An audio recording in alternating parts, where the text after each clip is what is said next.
Salam. Ya, puji Tuhan.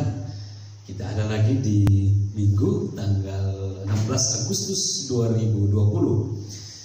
Juga ketepatan kita ada di minggu ketiga untuk bulan misi Gereja Kemah Injil Indonesia untuk tahun ini.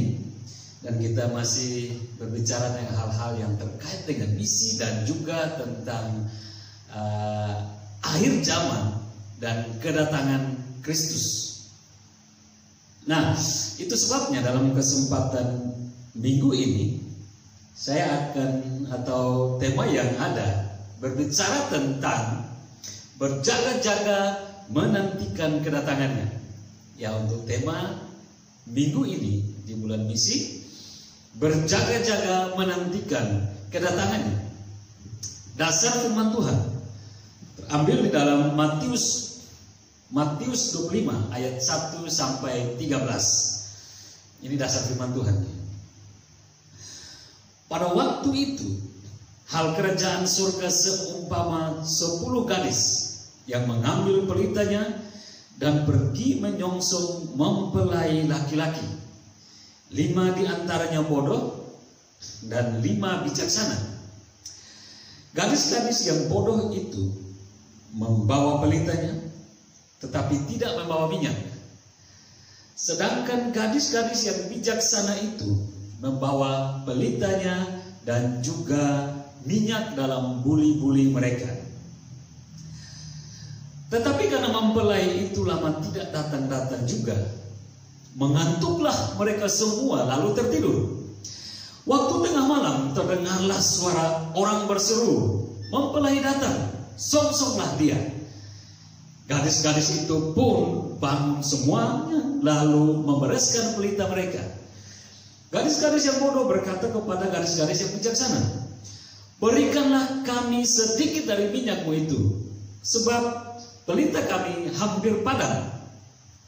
Tetapi jawab gadis-gadis yang bijaksana itu, "Tidak, nanti tidak cukup untuk kami dan untuk kamu.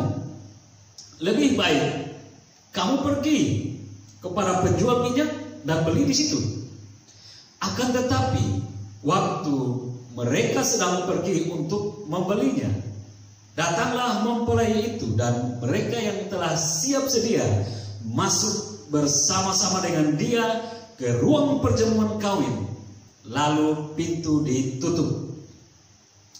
Kemudian datang juga gadis-gadis yang lain itu dan berkata, "Tuan, Tuan, bukakanlah kami pintu." Tetapi ia menjawab, "Aku berkata kepadamu, sesungguhnya aku tidak mengenal kamu. Karena itu berjaga-jagalah, sebab kamu tidak tahu akan hari maupun akan saatnya."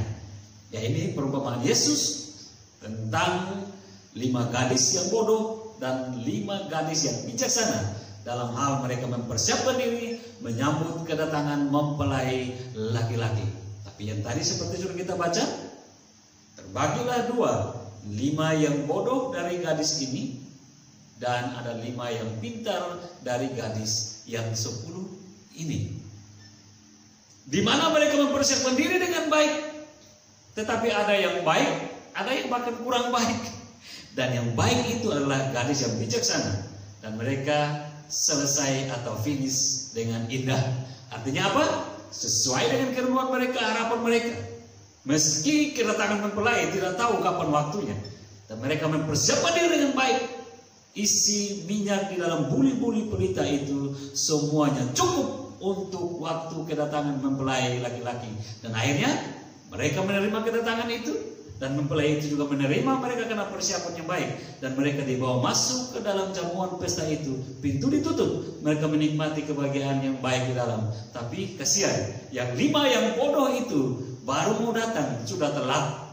Pintu ditutup dan mereka tidak dapat bagian dalam kebahagiaan bersama mempelai laki-laki itu. Ini gambaran yang luar biasa bagi kita, mempersiapkan diri akan kedatangan Kristus kedua kali, dan itu pasti kedatangannya. Bagaimana sikap kita, kan gitu ya? Apalagi terkait dengan bulan misi di zaman akhir ini. Apa harus kita lakukan? Mempersiapkan segala sesuatu yang terbaik, yang sesuai dengan kehendak mempelai laki-laki, yaitu Kristus. Satu hal yang pasti, kasih-kasih Tuhan di dalam dunia ini dan tidak berubah adalah waktu. Segala sesuatu boleh berubah atau segala sesuatu boleh terjadi, tapi tidak akan mempengaruhi waktu untuk sejenak berhenti, apalagi berjalan mundur, gitu ya. Jadi perihal perjalanan waktu itu akan terus berjalan ke depan. Dia nggak akan mundur, mau cepat atau lambat, tapi dia statis. Dia akan berjalan terus ke depan. Itu pasti.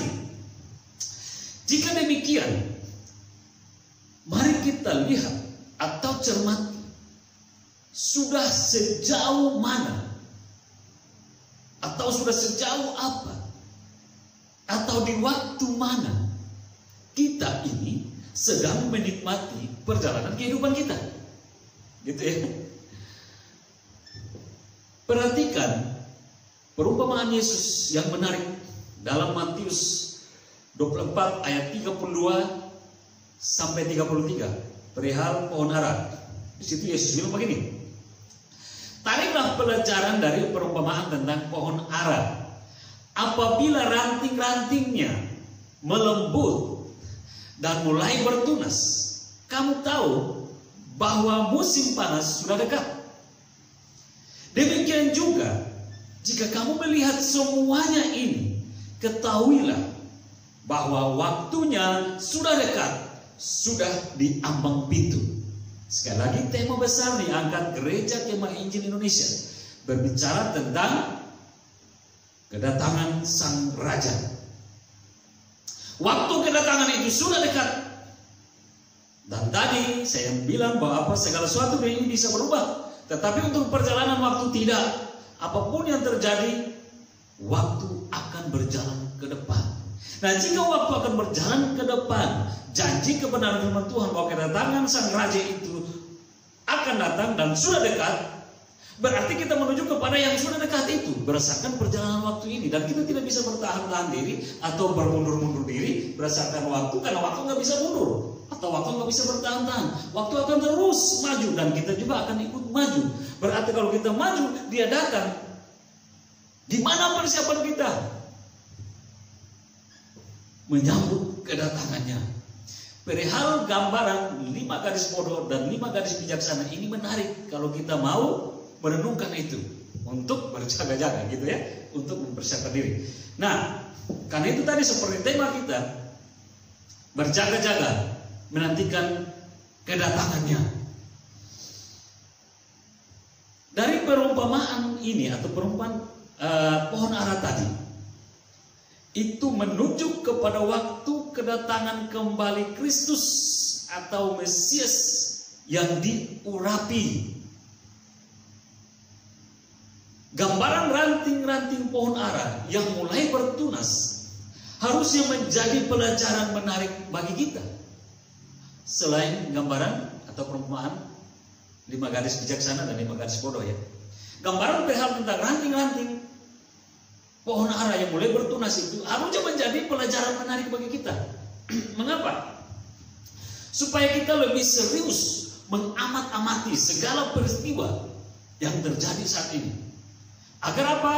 Agar kita dapat memahami semua tanda-tanda zaman, guna kita dapat mempersiapkan diri menyambut kedatangan Tuhan yang hampir tiba. Karena dia bilang begini, kalau kamu melihat pohon ara tunasnya, ranting-rantingnya mulai melembut, tunasnya mulai melembut, maka pasti dia akan menumbuhkan tunas baru. Itu tandanya akan berganti musim panas sudah tiba. Nah, dengan demikian pun, kalau engkau melihat segala sesuatu mulai terjadi, tanda-tandanya musim akan berganti.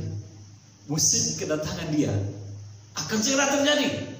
Berarti ini dua perumpamaan mengawali kita memahami tentang mempersiapkan diri, tentang berjaga-jaga itu, bagaimana menyambut kedatangan dia.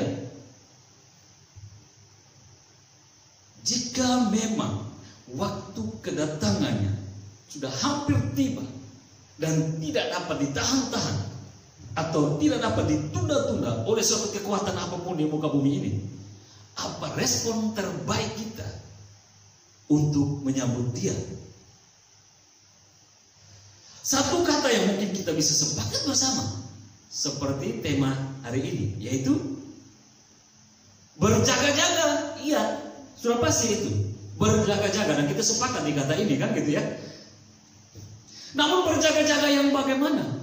Atau yang seperti apa? Kalau kita berbicara tentang berjaga-jaga, berarti itu kita berbicara tentang persiapan. Kan gitu ya? Oke, sebelum lebih jauh, saya mau bawa kita kepada satu ilustrasi atau gambaran. Dan ini yang juga kita lihat tentang hal persiapan. Mungkin tema gambaran ini tentang jangan salah persiapan, gitu ya. Jangan salah persiapan. Jadi ada seorang pemuda yang baru terjun dalam dunia pelayanan, dan ketepatan bahwa si pemuda ini juga baru selesai dari bangku teologinya, jadi baru keluar dari sekolah teologi. Nah, kemudian oleh gerejanya dia diutus ke suatu daerah baru baru bagi dia untuk melakukan pelayanan di sana, sekaligus membuka pos PI. Si pelayan baru ini atau si pemuda ini sebenarnya dia berangkat dengan semangat dan kepercayaan diri yang cukup baik. Tapi sayangnya itu tanpa pengalaman karena masih baru ya. Dari rumahnya dia sudah mau bekali diri dengan baik. Misalnya dalam hal persiapan barang-barang, packing barang-barang, kan semua begitu kan, harus berangkat pada suatu daerah baru, pasti harus packing. Segala sesuatu persiapan termasuk barang-barang, kebutuhan dalam hal ini pakaian, oke, dia siap, sepatu, buku-buku dan lain-lain dipersiapkan dengan baik oleh pemuda ini. Alhasil persiapan yang terlalu baik itu satu backpacker atau tas punggung besar terisi penuh dengan barang-barangnya, masih kurang. Ternyata masih ada lagi yang lebih, karena backpackernya sudah penuh terisi, satu dus pun dibawa, karena barang-barangnya harus dimasukkan di dalam dus itu. Ya tidak muat lagi di backpacker. Jadi barang-barangnya sudah disiapkan dengan baik. Satu backpacker penuh, satu dus juga sedang terisi penuh. Mengapa? Karena dia pikirnya dia akan ada beberapa waktu di daerah pelayanan itu. Nah, lalu kemudian sampailah dia di daerah itu, masuk melalui kota tujuan. Namun ternyata tempat pelayanan si pemuda ini berada jauh dari kota, alias ada di dusun. Perjalanan dimulai dari kota menuju ke dusun itu dari jam 6 pagi dengan kendaraan bis. Perjalanan itu dilakukan, kemudian sampai di suatu tempat, bis itu berhenti menurunkan dia untuk si pemuda ini melakukan perjalanan kaki menuju ke tempat tujuan di dusun yang ada di sana. Nah, rupanya nggak jauh dari tempat turun bis itu ada dua orang yang sudah menunggui si pemuda ini sebagai penuntun jalan bagi dia masuk ke dalam dusun. Nah, akhirnya bersama dua orang ini berjalanlah mereka. Perjalanan rupanya sangat melelahkan karena harus naik turun bukit. Dan akhirnya si pelayan baru atau si pemuda ini pun rebah ke tanah. Tepatnya jam 12 siang di atas sebuah bukit. Mengapa? Karena dia merasa kelelahan. Kelelahan karena apa? Memikul backpackernya yang besar, penuh dengan barang-barangnya. Kalau yang dus kecil ada satu yang membantu, tapi backpacker yang penuh dengan barang dan berat beban itu dia harus pikul naik turun bukit. Pas jam 12 siang dia jatuh karena tidak memiliki kekuatan. Rasanya seperti tidak mampu dikayuh lagi atau diangkat kakinya maksudnya. Jadi dia harus tidur sebentar, beristirahat. Nah, kira-kira lalu kemudian dia mulai pulih. Mereka melakukan perjalanan lagi, naik turun bukit, dan perjalanan itu memakan waktu kira-kira 4 jam kurang. Sampailah mereka di tempat tujuan di dusun itu. Nah, selama ada di sana, setelah beberapa lama di sana, si pelayan ini rupanya seringkali dia menggerutu dalam hati. Sialan, bawa barang banyak-banyak tapi nggak kepake juga. Jadi rupanya persiapan yang banyak itu nggak terpakai semua. Ya bagaimana? Karena dia ada di daerah yang dusun sekali. Dan orang-orang yang di sana yang dilayani dia mau menangkan, dan juga dia mau memenangkan di sana, itu orang-orang yang hidupnya masih sangat sederhana. Gak mungkin segala persiapan yang baik dari kota dia harus pakai. Itu berarti tendensi sendiri, berarti berbeda sendiri tampilannya dengan orang-orang yang di kampung itu. Dan dia sendiri merasa tidak pas. Lalu akhirnya dia berpakaian seperti yang ada di orang-orang kampung, artinya mencocokkan diri. Jadi banyak bawaannya tidak dipakai. Itu yang dia gerutu. Sialan, banyak-banyak barang dipakai, saya sampai jatuh di bawah tapi nggak kepake. Nah, ini pengalaman menarik dia. Dan selama beberapa waktu di sana, dia cuma pakai beberapa pakaian yang dia bawa. Artinya tidak semua. Lalu dia kemudian turun kota. Dan kemudian berapa waktu dia naik lagi untuk kesempatan periode pelayanan kedua. Kali ini dia sudah datang dengan persiapan yang mantap, karena sudah berpengalaman. Wah, kalau gitu saya naik kali ini tidak perlu bawa barang banyak-banyak, secukupnya, seadanya, karena dia sudah tahu medan pelayanannya. Dan kali kedua dia lebih enteng dari yang pertama. Dia bawa secukupnya, dan akhirnya dia menikmati pelayanan itu dengan baik, dengan sukacita, jadi berkat di kampung tanpa gerutu-gerutu pada diri sendiri. Nah, ini ilustrasi ini menggambarkan bahwa apa persiapan yang salah juga bisa mengecewakan. Tindakan berjaga-jaga atau mempersiapkan diri itu penting dalam hal melakukan segala sesuatu atau menghadapi segala sesuatu. Apalagi menghadapi kedatangan Tuhan kita yang agung, Yesus Kristus, yang kelak akan datang kembali. Namun tindakan berjaga-jaga seperti apa yang sesuai kehendak Tuhan? Banyak yang bisa kita lakukan, tapi ingat gambaran si pemuda tadi yang mau masuk pelayanan baru itu, salah persiapan, kecewa, dan bisa berbahaya, kan gitu ya. Banyak persiapan bisa dilakukan, tapi hati-hati, tidak segala sesuatu bisa kita lakukan dengan baik.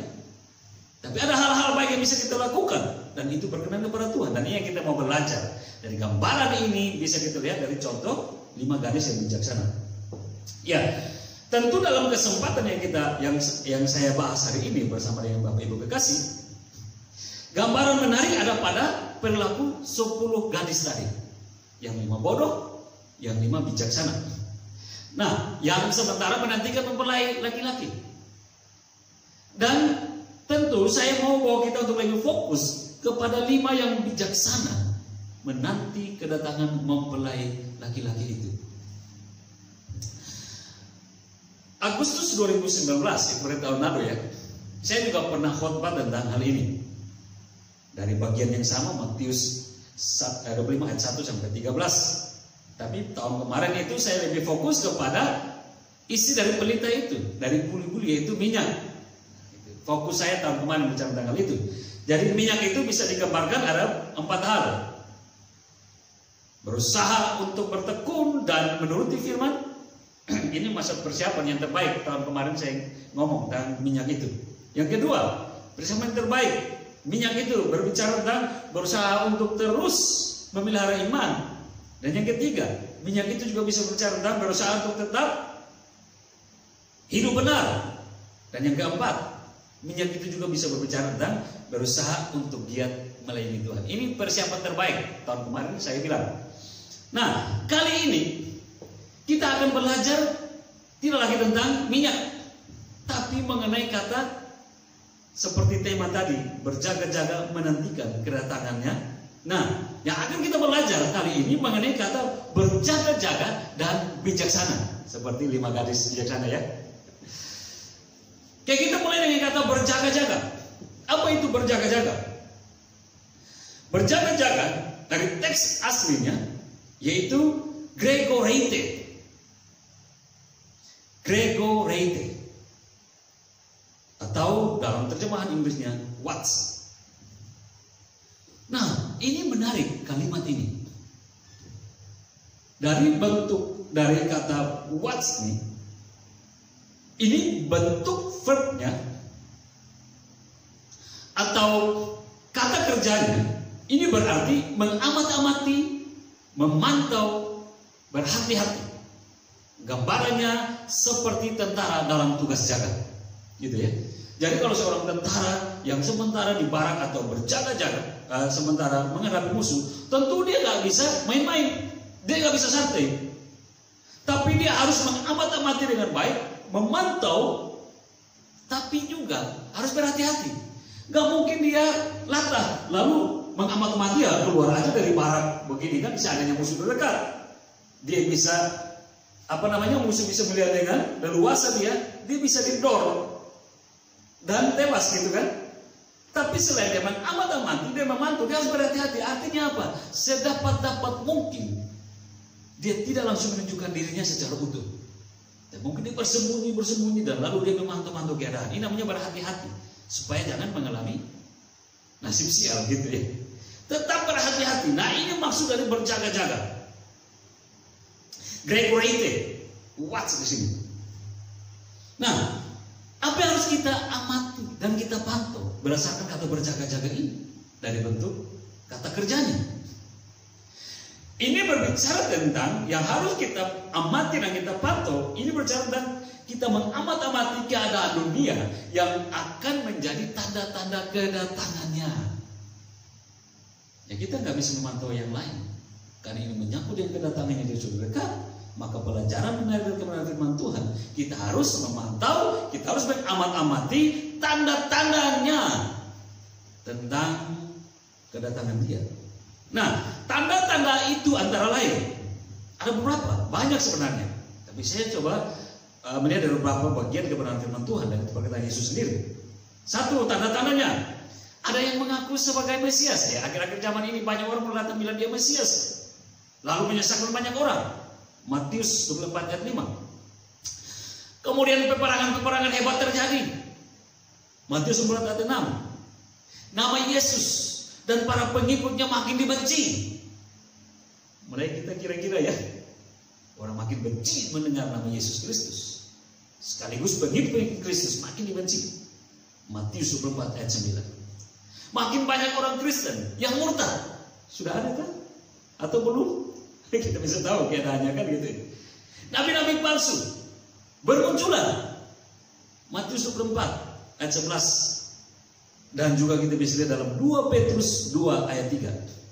2 Petrus 2 ayat 3 secara khusus di situ dikatakan, dan karena serakahnya guru-guru palsu itu akan berusaha mencari untung dari kamu dengan cerita-cerita isapan jempol mereka.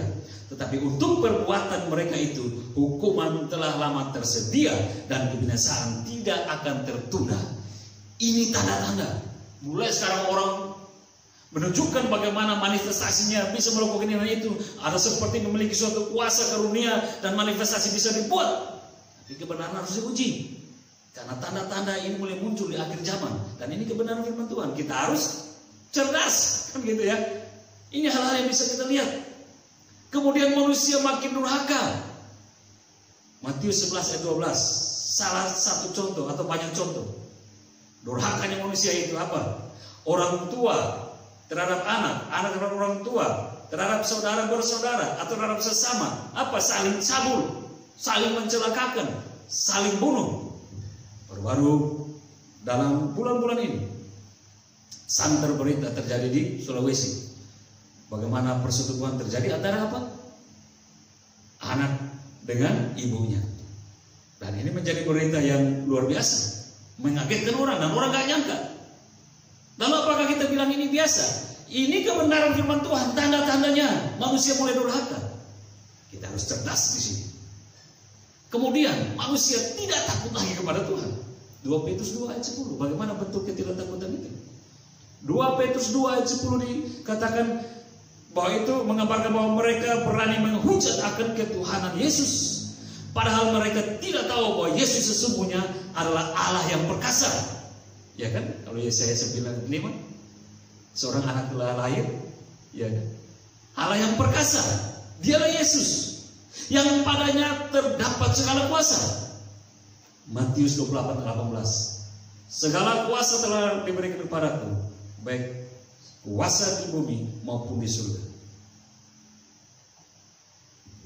Ini semua membuktikan kenyataannya bahwa tanpa pengenalan mereka berani menghujat tentang nama Yesus. Mereka menyangkal tentang ketuhanan Yesus, dan mereka tidak kenal sesungguhnya Yesus adalah Allah yang perkasa yang menciptakan mereka. Tapi akhir dari semua tentang mereka sudah pasti kita tahu kemana kan mereka. Nah, itu tanda-tanda sekarang cerdas penglihatan kita. Apakah semua tanda-tanda itu yang sudah disebutkan sudah jadi atau belum? Kita yang bisa menjawabnya kan gitu ya. Dari semua kedurhakaan, dari semua kejahatan yang terjadi, kita bisa lihat, dan Yesus bilang itu tanda-tandanya. Setelah kita mengamati berdasarkan kata berjaga-jaga ini, arti lainnya juga berarti berhati-hati. Apa artinya ini? Jika berhati-hati, maka ini berarti kita harus sedemikian rupa menjaga diri untuk tidak jatuh kepada kejahatan yang sama yang dilakukan oleh orang-orang dunia ini, yang dilakukan oleh mereka yang tidak mengenal Yesus.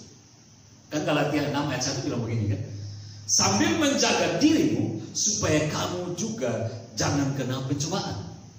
Jadi sebelumnya dia bilang kalau kamu lihat ada orang yang menyimpang, yang mulai berdosa, tegurlah mereka dengan baik-baik, sadarkan mereka.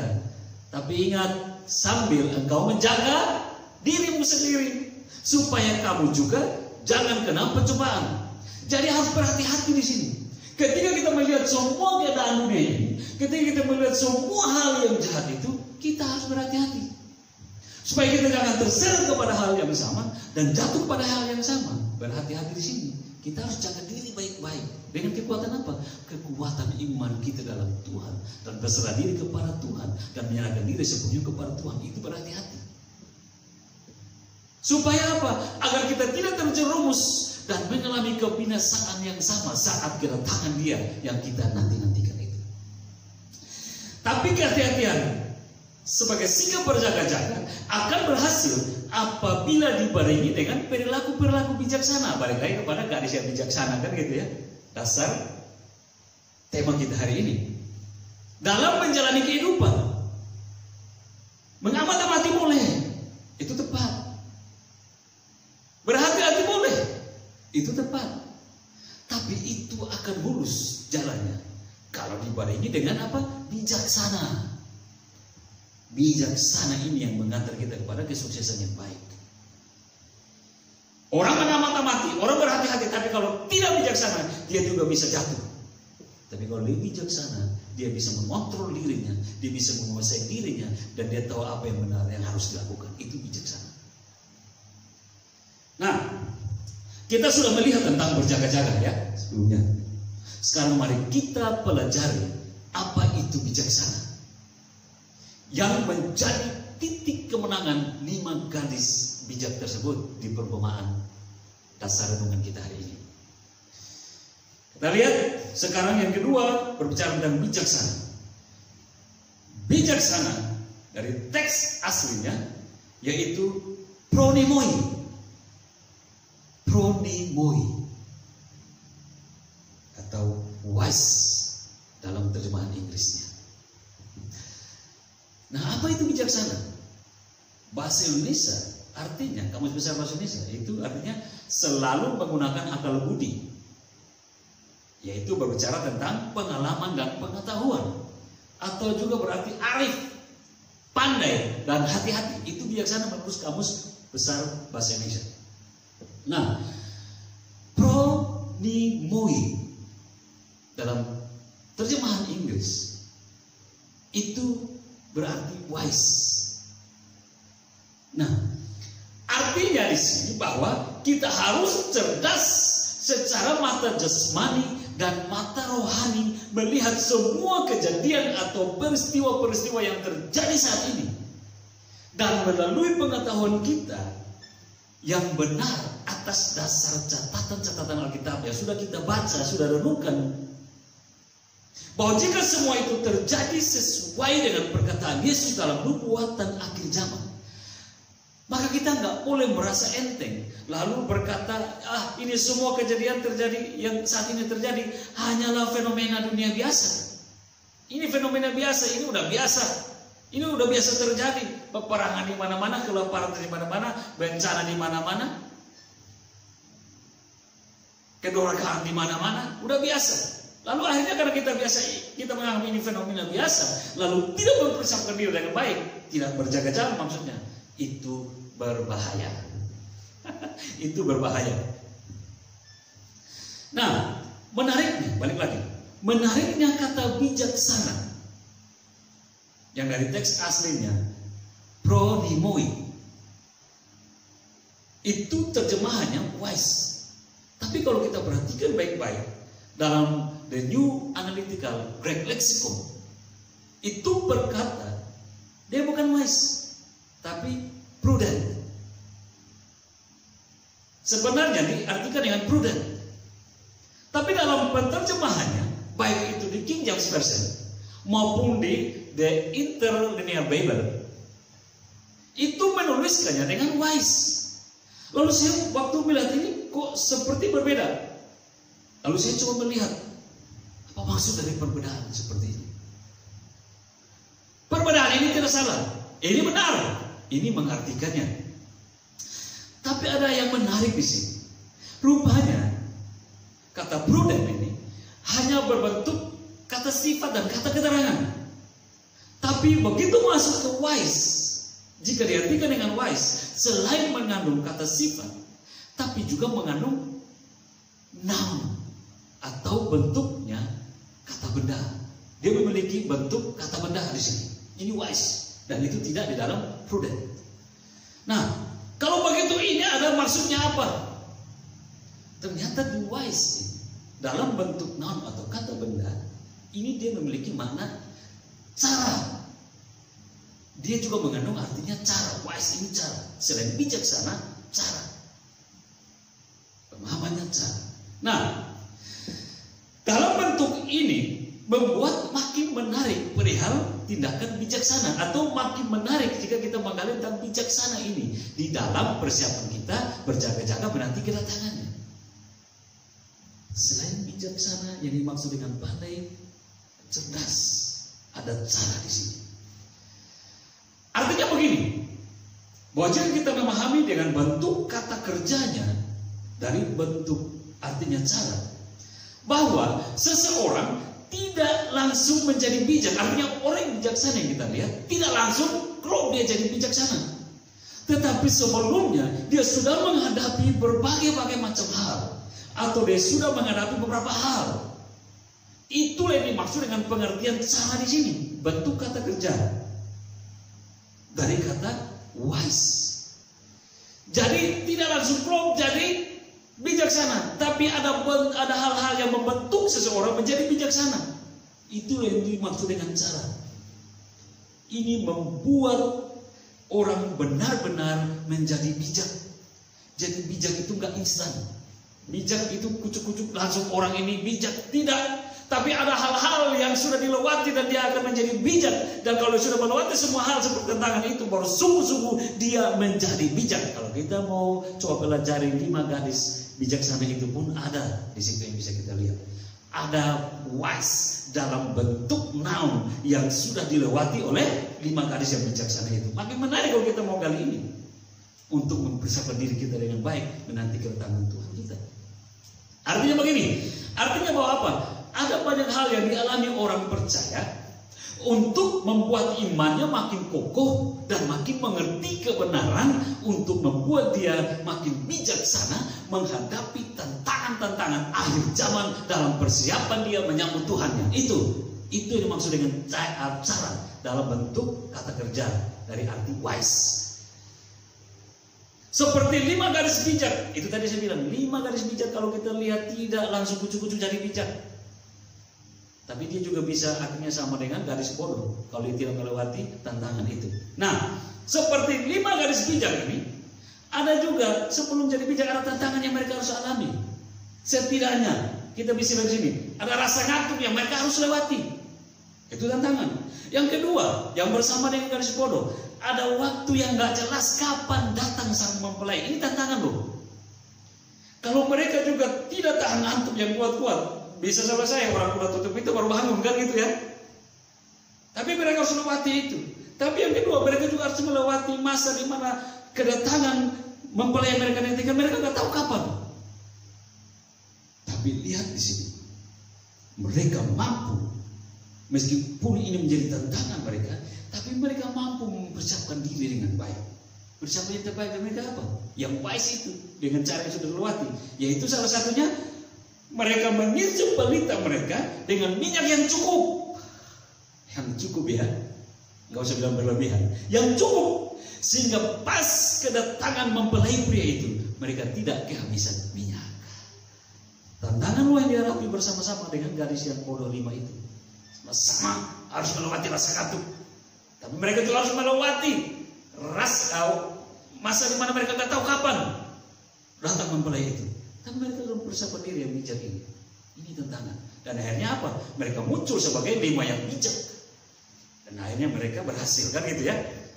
Nah, terkait dengan kita, sesungguhnya dalam kehidupan kita, hal-hal apa saja yang bisa menjadi tantangan rohani bagi kita sebagai cara untuk menjadi bijak saat menantikan kedatangan juru selamat kita, yaitu Yesus Kristus di zaman akhir ini.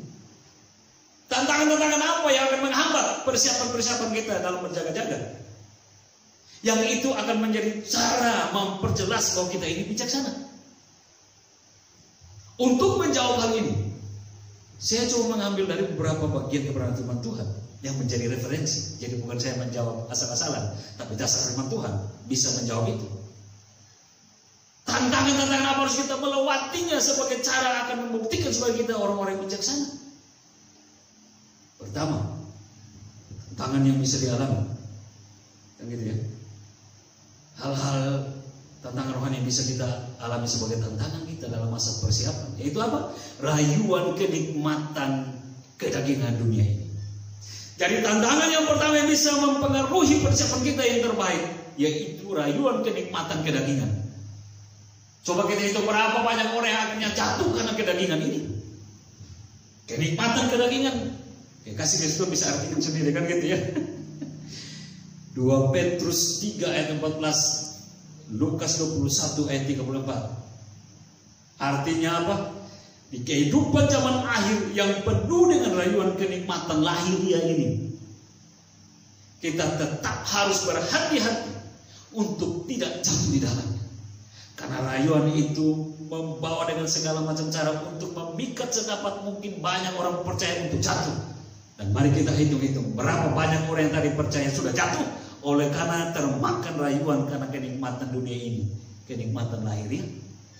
Nah, ini hal yang bisa diwujudkan iblis untuk menjadi halang rintang kita dalam mempersiapkan diri menanti kedatangan Tuhan kita. Kita harus berhati-hati. Yang kedua, yaitu bisa diizinkan mengalami suatu kebangkrutan dari usaha atau dalam suatu kenyamanan hidup yang baik, atau akhirnya melahirkan suatu kemiskinan dari hal-hal yang baik yang sudah kita alami sebelumnya, atau diizinkan untuk sakit penyakit kita alami. Ini bisa terjadi di dalam tengah-tengah perjalanan kita mempersiapkan diri menyambut Tuhan kita. Ayat 23 ayat 10 bisa menjelaskan itu. Ini artinya apa? Bahwa kita harus mempersiapkan diri untuk diuji. Supaya kelak ujian itu datang, kita sudah memiliki pengetahuan rohani bahwa itu adalah bagian yang harus kita lewati untuk membuktikan kualitas iman kita. Sehingga kalau kita berhasil, maka kita tidak ecek-ecek, tapi betul kualitas bijaksana kita seperti 5 gadis yang bijaksana itu. Kan? Ini hal yang luar biasa. Yang ketiga, yaitu apa? Tantangan yang kita harus lewati juga berbicara tentang kewajiban kita sebagai orang yang sudah menerima keselamatan. Itu ada tugas pelayanan yang menanti kita, yaitu untuk bersaksi atau bercerita tentang Yesus Kristus. Ini pun akan menjadi tantangan, di mana dia akan melihat sebagaimana kita hamba yang setia atau enggak. Ya kan masih terkait dengan minggu kemarin kan, hamba yang setia. Itu pun akan Tuhan lihat persiapan diri kita sebagai hamba yang setia. Setia nggak kita? Seperti menerima 5 talenta, 2 talenta, dan 1 talenta. Kita posisi mana? Apakah kita menerima yang 5 dan 2 talenta atau yang 1 talenta? Yang kita berdiam diri dengan 1 talenta. Dan itu persiapan kurang bagus. Tapi itu kita mau persiapan diri dengan baik, maka kita harus menerima seperti yang 5 talenta, 2 talenta. Mengelola pelayanan yang Tuhan percayakan yang karunia talenta dalam hal ini bersaksi tentang Dia di muka bumi ini dalam masa-masa penantian kita di zaman akhir. Dan itu tidak harus kita lewati. Kita harus melakukannya. Itu tanggung jawab kita.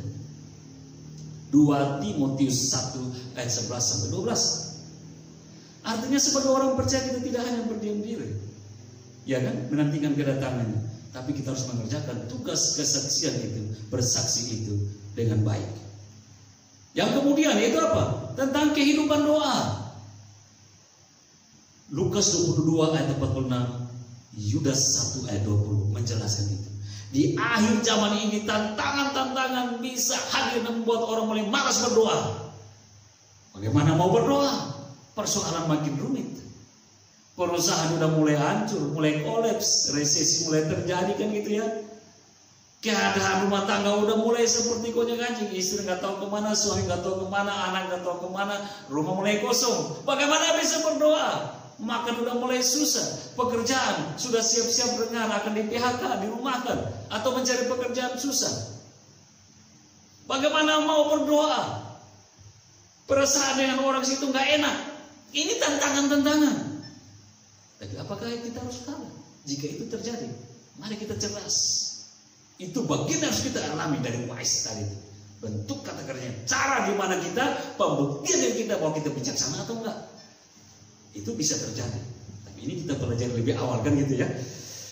Artinya kita harus membangun hubungan yang intim dengan Tuhan melalui doa. Sebab disitulah letak kemenangan kita menghadapi tantangan akhir zaman yang makin hebat ini. Nggak akan bilang tantangan ini makin kurang, makin hebat. Karena waktu kedatangan Kristus akan dekat dan cobaan-cobaan makin lebih kuat untuk menyerang kita dan jatuh. Bapak Ibu kasih dalam Tuhan, dari sini ada banyak hal yang kita bisa lihat, ada banyak hal yang kita bisa pelajari perihal tentang berjaga-jaga menantikan kedatangannya. Kita sudah belajar dari 5 gadis bijak tadi. Mereka berhasil disebut sebagai gadis yang bijaksana. Tidak mudah penyebutan itu, dan tidak mudah mereka menikmati hasil yang terbaik. Mereka harus melewati 2 tantangan berat tadi, ngantuk dan tidak tahu kapan datang. Mereka mempersiapkan diri dengan baik, isi minyak buli-buli mereka cukup. Hal ini berbicara tentang amunisi kita dalam pengetahuan rohani kita. Di akhir zaman ini tantangan-tantangan bisa diizinkan melanda kita. Tapi kalau amunisi pengetahuan rohani kita dengan baik ada tersimpan rapi dalam diri kita, dan kita bisa mengimplementasikannya atau mengejawantahkan di dalam perilaku kehidupan kita yang baik dan benar sebagai persiapan kita dalam masa-masa menanti kedatangan Dia, tepat itu kita lakukan. Kasih dalam Tuhan. Karena itu mungkin kita senang, atau kita mungkin senang dengan apa yang dialami 5 gadis bijak dalam perumpamaan Yesus.